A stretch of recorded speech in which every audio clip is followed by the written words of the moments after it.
O gosto amargo da humilhação ainda estava na minha boca quando atravessei o portão enferrujado pela última vez. Tinha 18 anos, uma mochila desgastada e apenas R$ 40 no bolso. Toda a minha fortuna acumulada em anos de pequenos serviços escondidos. O sol nascia preguiçosamente no horizonte enquanto eu deixava para trás a casa que nunca foi meu lar. Talvez devesse sentir medo, mas tudo o que sentia era alívio. Alívio de não ouvir mais a voz cortante de Luciana, minha madrasta, dizendo que eu era um fardo, uma intrusa, uma caridade indesejada. Você só está aqui porque seu pai teve pena, ela repetia como um mantra cruel. E agora que ele se foi, sobrou para nós carregarmos o peso. Papai morreu quando eu tinha apenas 6 anos. O câncer o consumiu rápido demais para que eu pudesse entender o que estava acontecendo. Num momento, ele me girava no ar. No outro, estava em uma cama de hospital. E logo depois, apenas em fotografias empoeiradas que Luciana escondeu no sótão. O que não foi escondido foi o ressentimento dela. Para Luciana, eu era a lembrança viva de que meu pai havia amado outra mulher antes dela. E pior, havia me trazido para a nova família que formou. Meus meio-irmãos, Rodrigo e Carla, seguiam o exemplo da mãe. Tinham quartos espaçosos com paredes coloridas, enquanto eu dormia num colchonete no quarto de despensa. Ganhavam presentes em datas comemorativas, enquanto eu recebia olhares de desdém. Comiam as melhores porções, enquanto eu me contentava com restos. E se ousasse reclamar, era lembrada de que mendigos não escolhem. Naquele dia de partida, jurei a mim mesma que nunca mais seria tratada assim. Não sabia como, não sabia quando, mas voltaria um dia para provar meu valor. Não por vingança, mas por justiça, por dignidade. Pela menina que fui e que merecia muito mais do que migalhas de afeto. Enquanto caminhava em direção à rodoviária com passos decididos, não imaginava que levaria exatos 10 anos para cumprir aquela promessa. 10 anos de trabalho árduo, lágrimas silenciosas e uma persistência que nem eu mesma sabia que possuía. Os primeiros meses na capital foram brutais. Dormi em albergues, depois em quartos compartilhados nos fundos de casas de família, trabalhando como diarista, babá, atendente, qualquer coisa que pagasse as contas. À noite, com os dedos doloridos e as costas tensas, fazia cursos online gratuitos no celular barato que consegui comprar após 3 meses economizando. Conheci Helena num desses trabalhos. Ela era cabeleireira e me ofereceu o sofá da sala dela quando soube que eu estava prestes a ficar sem teto depois que a família para quem trabalhava se mudou para o exterior. Foi Helena quem notou minha habilidade com detalhes quando me viu desenhando durante um momento de folga. Você tem mão boa, comentou, observando o desenho que eu fazia distraidamente. Já pensou em fazer sobrancelhas? Foi assim que comecei. Helena me ensinou os rudimentos da técnica e comecei a atender algumas clientes suas nos horários vagos do salão onde ela trabalhava. Logo, havia uma pequena lista de espera para os meus serviços. Com o dinheiro extra, investi em cursos profissionalizantes de design de sobrancelhas, depois de cílios, microblading e, finalmente, procedimentos estéticos mais avançados. Não foi um caminho linear. Houve momentos em que precisei voltar às faxinas quando o dinheiro ficou curto. Noites em que chorei abraçada ao travesseiro, exausta e duvidando se conseguiria. Mas havia algo dentro de mim, talvez o desejo de provar meu valor, talvez apenas teimosia, que me impedia de desistir. Aos 23 anos, consegui alugar uma pequena sala nos fundos de uma farmácia de bairro. Pintei as paredes, comprei uma maca usada e coloquei uma placa modesta na porta. Espaço Ana Carolina, estética especializada. O nome no papel parecia grandioso demais para aquele cubículo, mas eu sabia que era apenas o começo. Trabalhava 7 dias por semana, muitas vezes até tarde da noite. Montei perfis nas redes sociais e passava madrugadas estudando marketing digital. Cada cliente satisfeita se transformava em 3 novas indicações. Cada procedimento bem-sucedido se convertia em fotos antes e depois, que atraíam mais interessadas. Em 2 anos, precisei contratar minha primeira assistente. Em 3, mudei para um espaço próprio, maior e mais bem localizado. Aos 28 anos, inaugurei minha segunda unidade. E então veio a terceira, a quarta, até que me tornei uma referência nacional em estética avançada, com 9 clínicas espalhadas por 3 estados e meu nome estampado em uma linha própria de produtos. O sucesso veio acompanhado de reconhecimento, dinheiro e uma vida confortável que jamais imaginei ter. Comprei um apartamento espaçoso, viajei para conhecer outros países, investi em mim mesma, mas algo ainda estava incompleto. Havia um capítulo aberto no livro da minha vida, uma ferida que, apesar de cicatrizada, ainda formigava ocasionalmente. Foi quando recebi o convite para ministrar um curso em Ribeirão das Flores, minha cidade natal. 10 anos haviam se passado desde que saí de lá com uma mochila rasgada e o coração partido. Agora, voltaria como Ana Carolina Mendes, a especialista, a empresária, a mulher que construiu um império com as próprias mãos. O motorista da empresa que contratei parou o carro em frente ao hotel mais luxuoso da cidade, um estabelecimento que nem existia quando morei ali. Ribeirão das Flores havia crescido, modernizado-se, mas mantinha aquele ar interiorano que misturava familiaridade e fofoca. Enquanto caminhava pelo saguão elegante, percebi olhares curiosos. Alguns me reconheceram imediatamente, outros cochichavam tentando lembrar de onde me conheciam. Ana Carolina Mendes, meu Deus, é você mesma! Exclamou a recepcionista quando entreguei meus documentos.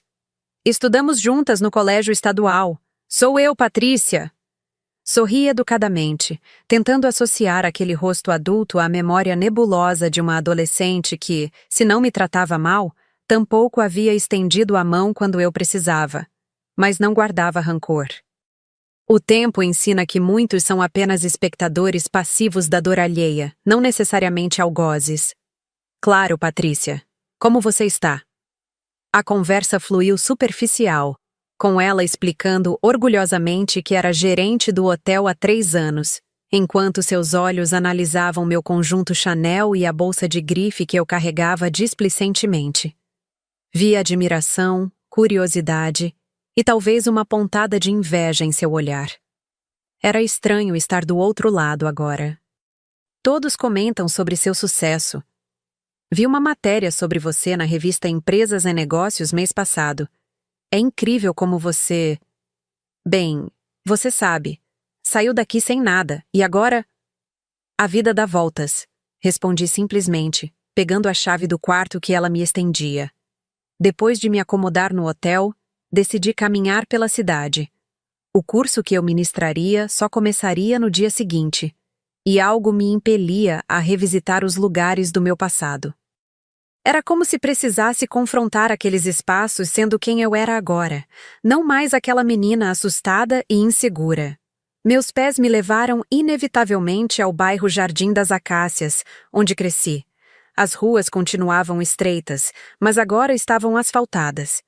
As árvores haviam crescido, projetando sombras generosas nas calçadas. Algumas casas foram reformadas, outras permaneciam praticamente idênticas. E então, lá estava ela. A casa amarela de 2 andares com o pequeno jardim frontal, onde nunca me foi permitido brincar. O portão continuava o mesmo, apenas mais desgastado pelo tempo. A pintura descascava em alguns pontos e o jardim, antes imaculadamente cuidado por mim sob as ordens rígidas de Luciana, agora estava mal cuidado, com o mato crescendo entre as flores murchas. Parei em frente ao portão, sentindo um turbilhão de emoções. Ali dentro, vivi os piores anos da minha vida, mas também foi de onde tirei a força para me reconstruir. Estava absorta em pensamentos quando notei a placa pregada no muro. Vende-se. Meu coração acelerou. Uma ideia absurda começou a se formar na minha mente. Peguei o telefone e liguei para o número indicado na placa. Boa tarde. Estou interessada no imóvel da Rua das Hortênsias, 273. Poderia me dar mais informações? A corretora do outro lado da linha soou animada com a ligação. O imóvel estava à venda há quase um ano, sem compradores interessados devido ao preço e ao estado de conservação que exigia reformas. Quando perguntei quem era o proprietário atual, a resposta me surpreendeu. A casa pertence ao banco agora. Foi tomada em um processo de execução hipotecária da antiga proprietária, uma senhora chamada Luciana Alves. Atualmente ela ainda mora lá como inquilina, pagando um aluguel simbólico por decisão judicial, até que o imóvel seja vendido. A Luciana havia perdido a casa para o banco, a mesma casa que meu pai comprou e deixou para ela depois de sua morte. A ironia era palpável. Gostaria de agendar uma visita, disse, antes mesmo de processar completamente a informação. Claro, quando seria conveniente para a senhora? Amanhã à tarde após as 4. E, por favor, não mencione meu nome à inquilina. Quero que seja uma surpresa. Desliguei o telefone com o coração batendo forte. Não planejava isso, mas o destino havia colocado em minhas mãos uma oportunidade que eu não conseguia ignorar. Não era sobre vingança. Ou pelo menos eu dizia a mim mesma que não era. Era sobre encerramento. Sobre fechar um ciclo que começou com dor e humilhação. Naquela noite, sentada na varanda do hotel com uma taça de vinho, liguei para meu diretor financeiro e pedi um levantamento completo da minha capacidade de investimento. A casa não valeria muito, mas eu queria ter certeza de que poderia comprá-la sem pestanejar. Não por seu valor material, mas pelo simbólico. O curso que ministrei na manhã seguinte foi um sucesso.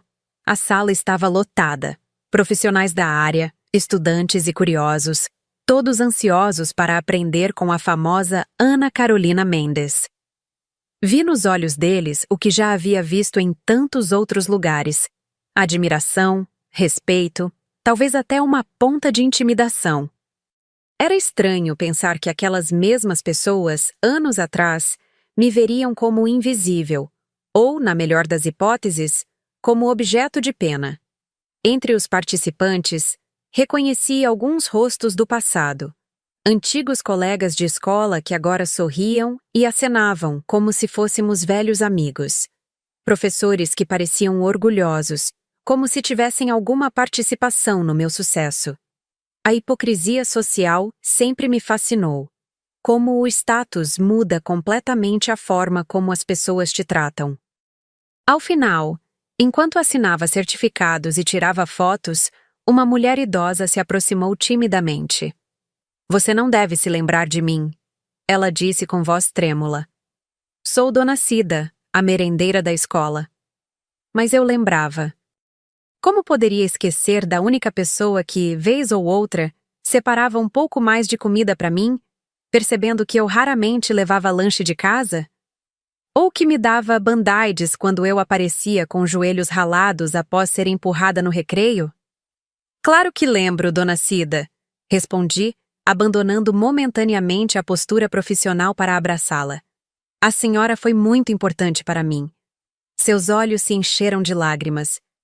Sempre soube que você ia longe, menina. Tinha um brilho diferente no olhar, mesmo quando tudo parecia difícil.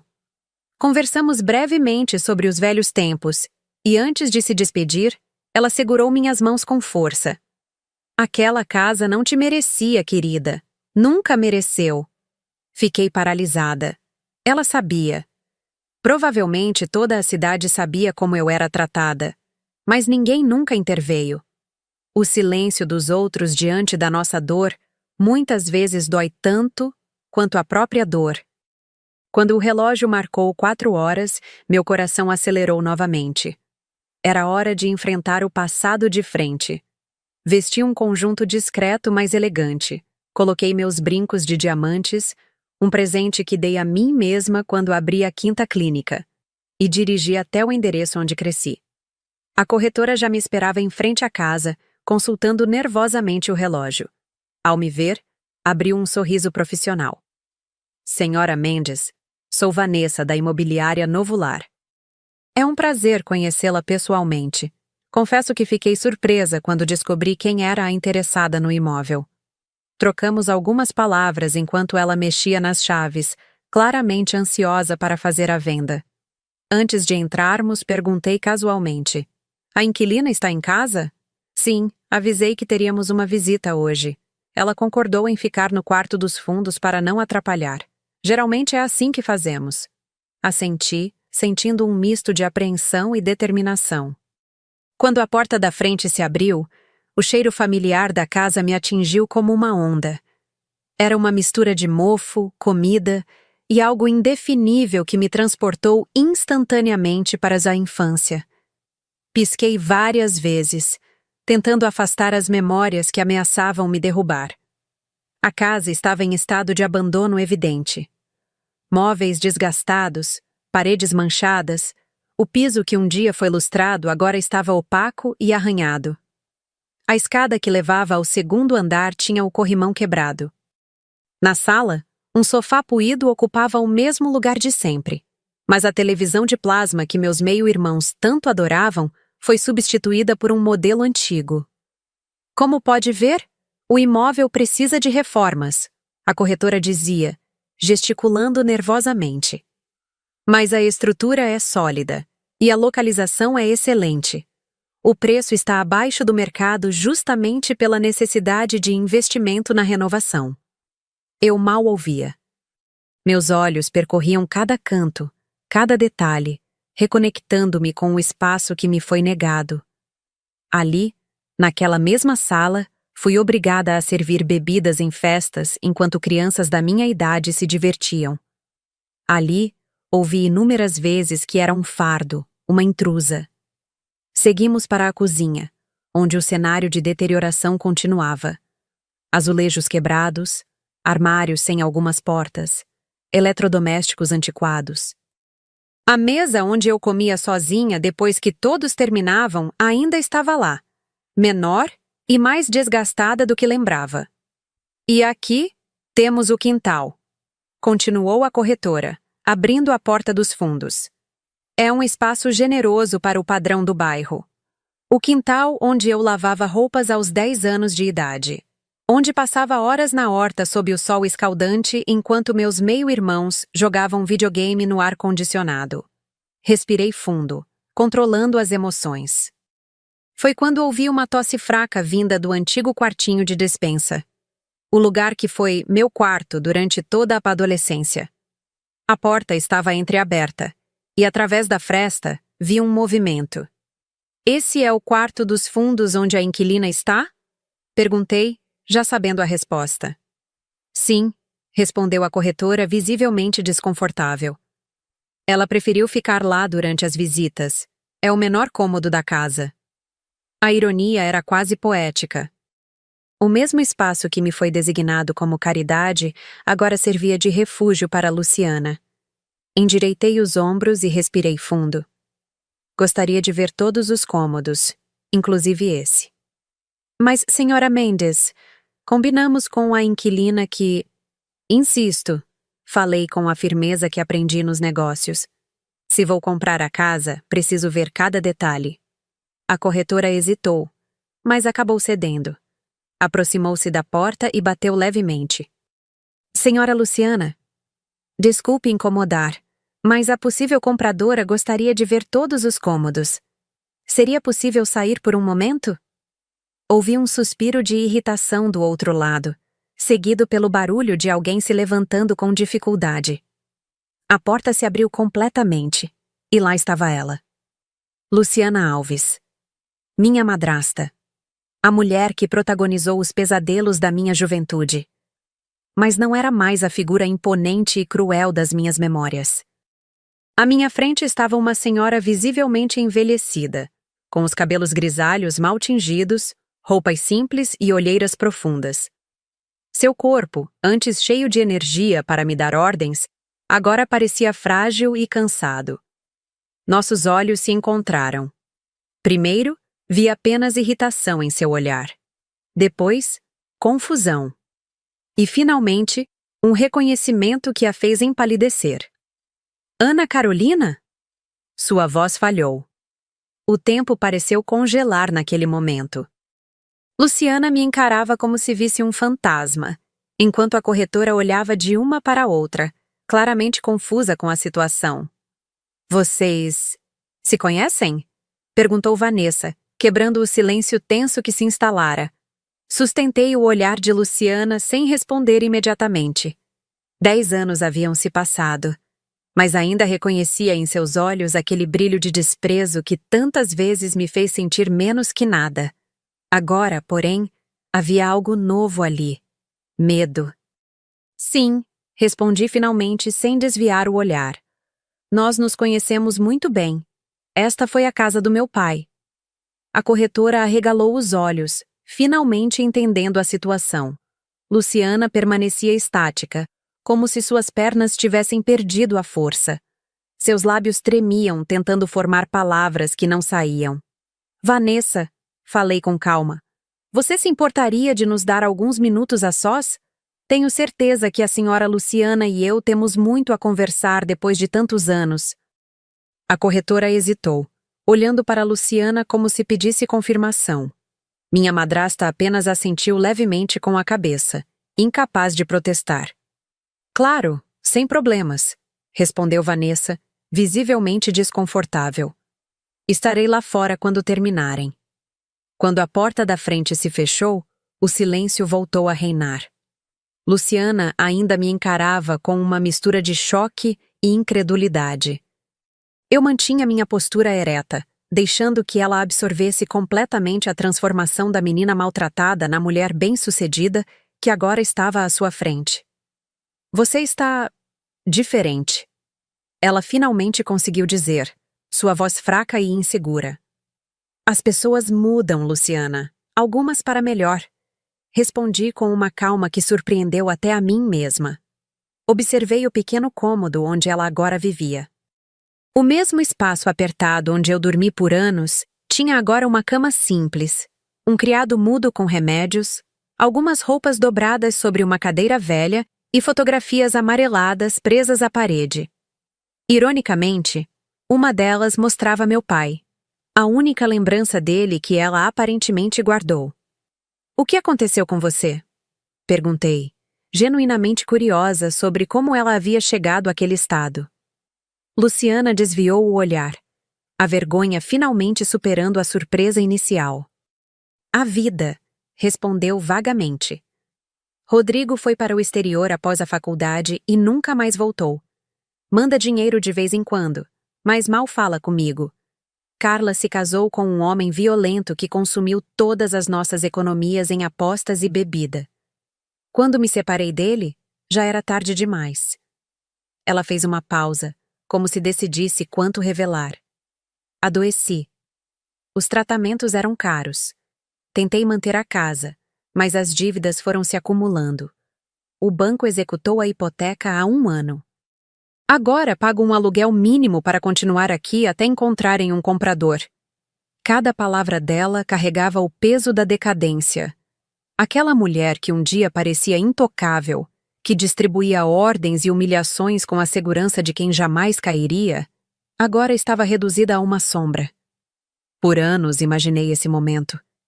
Fantasiei com 1000 formas de jogar na cara dela tudo o que sofri, de fazê-la provar do próprio veneno. Mas agora, frente a frente com sua decadência, percebi que nenhuma vingança planejada poderia superar o que o tempo já havia feito. E você? Ela perguntou, finalmente erguendo os olhos para mim. Pelo visto, se deu bem na vida. Havia algo na forma como ela disse isso, um misto de admiração relutante e amargura, que me fez perceber. Ela sempre soube que eu tinha potencial. Talvez fosse exatamente por isso que tentava me diminuir constantemente. Porque via em mim algo que ameaçava sua posição, algo que nem eu mesma enxergava naquela época. Sim, respondi simplesmente. Construí minha própria vida, com minhas próprias mãos, sem ajuda de ninguém. Luciana assentiu lentamente, absorvendo o contraste entre nossas trajetórias. O silêncio entre nós dizia mais que qualquer discurso ensaiado. Ela sabia o que havia feito. Eu sabia o que havia superado. Não eram necessárias grandes declarações. Você veio comprar a casa? Perguntou finalmente, um tremor na voz revelando seu maior medo. Sim. E o que vai acontecer comigo? Era a pergunta que ela temia fazer. A pergunta que continha todo o peso da nossa história, todo o medo da retaliação que ela sabia merecer. Agora os papéis estavam invertidos. Ela era a vulnerável, a dependente, a que implorava com o olhar por clemência. Me aproximei da janela do pequeno quarto, observando o quintal onde passei tantas horas trabalhando sob ordens severas. O limoeiro que plantei aos 12 anos agora estava enorme, carregado de frutos. Algo que plantei havia sobrevivido e crescido, mesmo sem meus cuidados. Isso depende, respondi finalmente, voltando a encará-la. De quê? De você, Luciana. Depende do que você aprendeu todos esses anos. O rosto de Luciana se contorceu numa expressão que eu nunca havia visto antes. Seus olhos, sempre duros e críticos, agora estavam marejados. As rugas ao redor deles pareciam mais profundas, marcadas pelo tempo e pelas escolhas erradas. Eu sei que não mereço nada de você, ela disse com voz embargada. Sei o que fiz. Como te tratei? Sabe mesmo? Perguntei, mantendo a voz firme apesar da emoção que crescia dentro de mim. Tem ideia do que é para uma criança ouvir diariamente que é um fardo? Sentir que não pertence à própria casa? Ser tratada como serviçal enquanto assiste outros filhos receberem amor e cuidado? Luciana baixou a cabeça, incapaz de sustentar meu olhar. Suas mãos enrugadas tremiam levemente sobre o colo. Não tinha o direito, murmurou. Seu pai, ele te amava tanto. Era o jeito dele olhar para você que me deixava furiosa. Mesmo doente, perguntava por você primeiro quando chegava em casa. Aquela revelação atingiu meu coração como uma flecha. Papai perguntava por mim primeiro. Esse pequeno detalhe, escondido de mim por tantos anos, era uma confirmação do que eu sempre quis acreditar. Que ele me amava, que se importava, que eu não estava completamente sozinha, mesmo quando parecia estar. Por que escondeu isso de mim? Exigi saber, sentindo a voz falhar pela primeira vez. Por que me fez sentir que nem meu próprio pai me queria? Porque eu era mesquinha, respondeu com uma honestidade crua que me surpreendeu. Porque estava com raiva da vida, do câncer que levou Jorge, das dívidas que ele deixou, da responsabilidade de criar 3 filhos quando só queria cuidar dos meus 2. Descontei em você porque era mais fácil ter alguém para culpar. Suas palavras não eram uma justificativa. Ambas sabíamos que não havia justificativa possível para anos de maus tratos a uma criança. Mas era uma confissão. Um reconhecimento da culpa que ela carregou todos esses anos, mesmo que nunca tenha demonstrado. Quando você foi embora, continuou ela, agora com lágrimas escorrendo livremente pelo rosto envelhecido. Parte de mim sentiu alívio. Mas outra parte sabia que havia cometido um erro terrível. Que havia falhado não só com você, mas com Jorge, com a promessa que fiz a ele de cuidar da filha dele como se fosse minha. Senti minha própria visão embaçar com lágrimas contidas. Não queria chorar na frente dela. Não queria mostrar qualquer fragilidade, mas as emoções represadas por tanto tempo transbordavam sem permissão. Por anos esperei que você voltasse, disse Luciana, para pedir perdão, mas os anos passaram e entendi que você nunca mais pisaria nesta casa. E quem poderia culpá-la? Um silêncio pesado caiu entre nós. Pela janela do pequeno quarto, vi que o céu começava a escurecer. O dia estava chegando ao fim, assim como um ciclo da minha vida. O que faria se estivesse no meu lugar agora? Perguntei finalmente. Se tivesse o poder de decidir o destino de alguém que destruiu sua infância? Era uma pergunta honesta.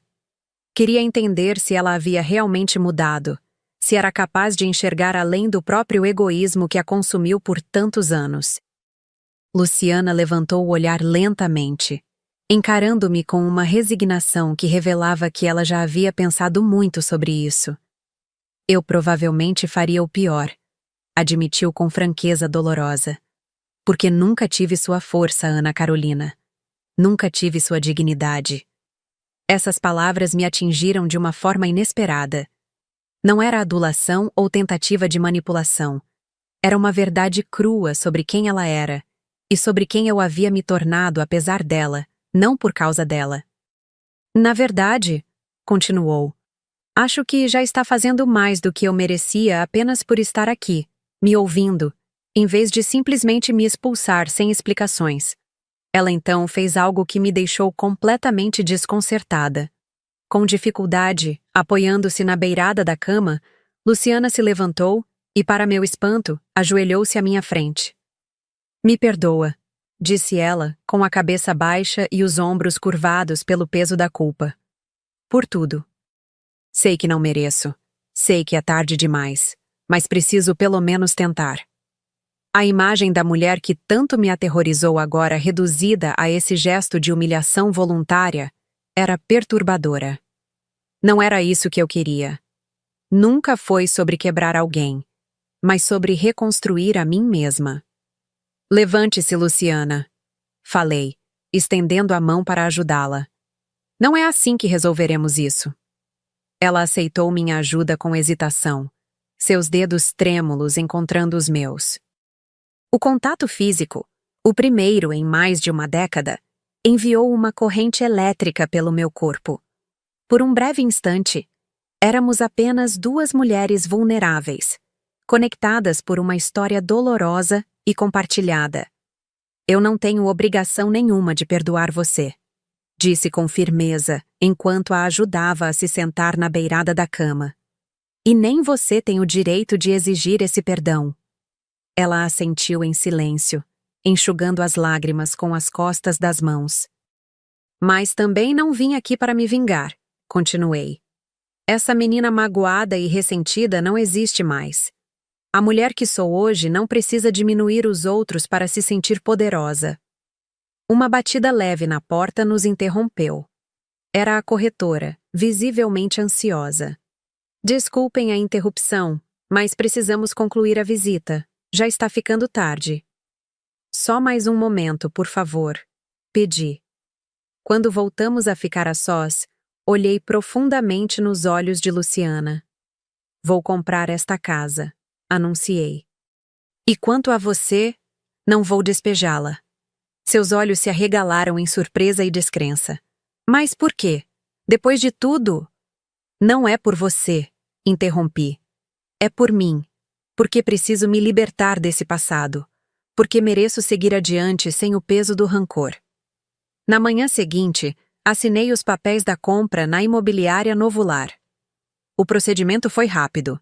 Paguei à vista, sem negociações. A expressão de espanto da corretora quando transferi o valor integral sem pestanejar foi quase cômica. Para ela, era uma quantia considerável. Para mim, apenas uma fração dos meus investimentos mensais. A senhora pretende se mudar para cá? Perguntou Vanessa enquanto me entregava as chaves da propriedade. Não, tenho outros planos para o imóvel. Saí da imobiliária e dirigi até um café no centro da cidade. Havia marcado um encontro com Luciana para discutirmos os termos da nova situação. Escolhi um lugar público, neutro, onde nenhuma de nós teria a vantagem emocional do território familiar. Ela chegou pontualmente, vestindo o que claramente era sua melhor roupa. Um conjunto de saia e blazer desbotado que devia ter uns 15 anos. Seus cabelos estavam cuidadosamente penteados, e percebi que havia se esforçado para parecer apresentável. A insegurança em seus movimentos era palpável enquanto se aproximava da mesa onde eu a esperava. Obrigada por vir, disse, indicando a cadeira à minha frente. Pedi café para nós duas e esperei que a garçonete se afastasse antes de continuar. Como prometi ontem, não vou despejá-la, comecei, retirando uma pasta da minha bolsa. Mas também não acredito em caridade sem propósito. Aprendi que ela pode destruir tanto quanto ajudar. Abri a pasta e deslizei um documento sobre a mesa. Era um contrato, redigido às pressas pelo meu advogado na noite anterior. Este é um contrato de locação, expliquei. Estabelece que você pode continuar morando na casa por um aluguel simbólico de R$ 100 mensais, pelo período de 5 anos, com possibilidade de renovação. Luciana pegou o documento com mãos trêmulas, seus olhos percorrendo rapidamente as cláusulas. Há algumas condições, continuei. Primeiro, você precisa cuidar adequadamente do imóvel. Segundo, deve se comprometer a fazer acompanhamento psicológico regularmente. Já providenciei uma profissional que aceitou atendê-la por um valor que cabe no seu orçamento. Ela ergueu o olhar surpresa. Por que está fazendo isso? Como disse, não é por você, respondi com honestidade. É por mim, por aquela menina que fui. Porque ela merece ver que sua história não foi escrita apenas com injustiça e dor. Tomei um gole do café antes de continuar. Mas também porque acredito que as pessoas podem mudar, que podem aprender com seus erros, se tiverem a chance. Estou lhe dando essa chance, Luciana. Não por pena, mas por acreditar no poder da transformação. Eu me transformei. Talvez você também possa. Havia também uma terceira razão que não mencionei: meu pai. Aquela revelação de que ele perguntava por mim primeiro, mesmo nos seus dias mais difíceis, havia tocado algo profundo em mim. Talvez, em algum lugar, ele pudesse ver esse gesto como uma forma de honrar sua memória, de mostrar que a filha dele havia se tornado alguém melhor do que as circunstâncias permitiam prever.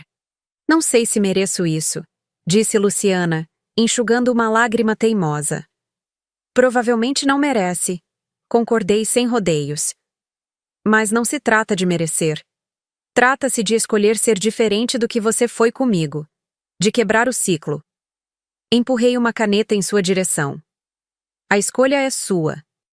Pode assinar e aceitar essa nova chance, com todas as suas condições, ou pode recusar e procurar outro lugar para morar em 30 dias. Sem hesitar, ela pegou a caneta e assinou o contrato.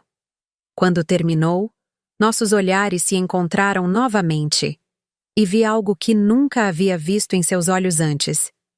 Gratidão genuína. Obrigada, disse simplesmente. Não me agradeça ainda, respondi, guardando o contrato assinado na pasta. Agradeça com ações, com mudanças reais. É a única forma de gratidão que tem valor. Nos despedimos formalmente, sem abraços ou promessas vazias de mantermos contato. Não éramos família, nunca havíamos sido. Talvez nunca seríamos. Mas algo havia mudado entre nós. Um reconhecimento mútuo de que o passado, por mais doloroso que fosse, não precisava determinar o futuro. Enquanto caminhava para o carro, senti um peso enorme deixar meus ombros. Não era perdão, exatamente. Era algo mais complexo e mais libertador. Era a escolha consciente de não permitir que o rancor definisse quem eu era ou as decisões que tomava. 6 meses se passaram desde aquele encontro em Ribeirão das Flores. Voltei para minha vida na capital, mergulhando nos negócios e nos novos projetos que sempre me aguardavam. Abri mais 2 clínicas, lancei uma nova linha de produtos que se tornou sucesso imediato, e fui convidada para dar palestras em eventos internacionais. Raramente pensava em Luciana ou na velha Casa Amarela, agora legalmente minha. Nosso acordo funcionava à distância. Ela depositava o valor simbólico mensalmente, e meu assistente verificava ocasionalmente se as condições do contrato estavam sendo cumpridas. Foi numa dessas verificações rotineiras que recebi uma surpresa. Meu assistente enviou fotos da propriedade, mostrando mudanças significativas. O jardim, antes abandonado, agora exibia flores coloridas cuidadosamente plantadas. A fachada havia recebido uma nova pintura, não mais amarela, mas de um tom suave de azul. E no portão, uma pequena placa artesanal dizia: Lar da Reconstrução. Junto com as fotos, veio uma carta. Reconheci imediatamente a caligrafia de Luciana, agora mais trêmula pela idade, mas ainda distintiva. Ana Carolina. Não espero que leia esta carta, e compreenderei se escolher descartá-la sem abrir. Ainda assim, sinto que preciso escrever estas palavras, mesmo que sejam apenas para mim mesma. O acompanhamento psicológico que você condicionou no nosso acordo tem sido a experiência mais difícil e mais transformadora da minha vida. Pela primeira vez, sou forçada a olhar honestamente para minhas ações, para a pessoa cruel que fui com você e para as razões por trás dessa crueldade. Descobri que muito do meu ressentimento vinha da inveja. Você era tão parecida com seu pai, não apenas fisicamente, mas na sua essência, na sua força interior, na sua capacidade de ver beleza nas pequenas coisas. Qualidades que eu sempre admirei nele e nunca encontrei em mim mesma. Também compreendi que meu medo de não ser suficiente me levou a tentar diminuí-la, como se pudesse me elevar reduzindo você. Que estratégia equivocada e mesquinha! Enquanto eu tentava apagar sua luz, você apenas brilhava mais forte longe de mim. Não estou pedindo perdão? Você deixou claro que esse não era o propósito do nosso acordo. Estou apenas compartilhando que, pela primeira vez em muitos anos, estou tentando ser uma pessoa melhor. Não para receber aprovação ou benefícios, mas porque finalmente entendi que essa é a única forma de encontrar paz. Transformei a antiga despensa, o quarto que lhe ofereci por tantos anos, em um pequeno santuário de memórias do seu pai. Fotos que escondi de você, cartas que ele escreveu, objetos que eram importantes para ele. Se um dia desejar vê-los, estarão aqui. Quanto à casa, tenho tentado dar a ela o cuidado que nunca dei quando era verdadeiramente minha. Cada flor plantada, cada parede pintada é uma forma de reparação, não apenas do espaço físico, mas do espaço emocional que destruí com minhas ações. Com respeito e gratidão, Luciana. Rele a carta várias vezes, deixando que as palavras penetrassem lentamente. Não senti a emoção avassaladora que poderia esperar. Nem perdão instantâneo, nem raiva renovada. O que senti foi uma aceitação tranquila de que a vida segue seu curso, de que as pessoas podem, de fato, mudar, mesmo quando pensamos que é tarde demais. Naquela noite, sentada na varanda do meu apartamento com vista para as luzes da cidade, pensei no incrível caminho que percorri. Da menina que dormia num colchonete à empresária respeitada, com seu nome em letreiros luminosos. Da criança que comia sobras à mulher que jantava em restaurantes estrelados. Da adolescente insegura que saiu de casa com R$ 40 à adulta confiante que comprou essa mesma casa anos depois. Minha história não começou com justiça. Começou com abandono, rejeição e dor. Mas o poder de escrever o final sempre esteve em minhas mãos, mesmo quando eu não sabia disso. E escolhi escrevê-lo não com vingança, mas com dignidade. Peguei meu celular e, após um momento de hesitação, enviei uma mensagem curta para o número que meu assistente havia incluído nos relatórios. Recebi sua carta. Continue cuidando bem do jardim. As flores sempre foram a parte mais bonita daquela casa. Não era perdão, não era amizade. Era simplesmente reconhecimento de que ambas estávamos tentando, cada uma à sua maneira, construir algo melhor sobre as ruínas do passado. Guardei o celular e respirei profundamente o ar da noite. Estava em paz. Não porque esqueci o que sofri, mas porque escolhi não deixar que esse sofrimento definisse quem eu era ou quem poderia me tornar. A menina que um dia comeu sobras agora possuía um império.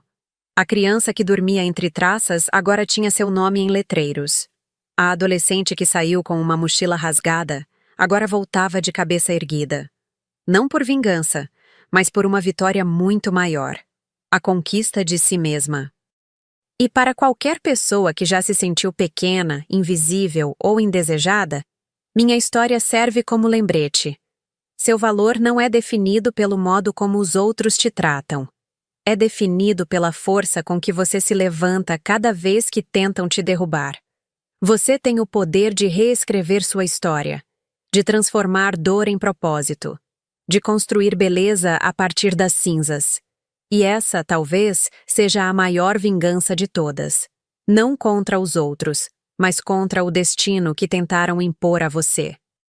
Qual é sua história de superação? O que você transformou a partir da dor? Compartilhe nos comentários e inspire outras pessoas com sua jornada.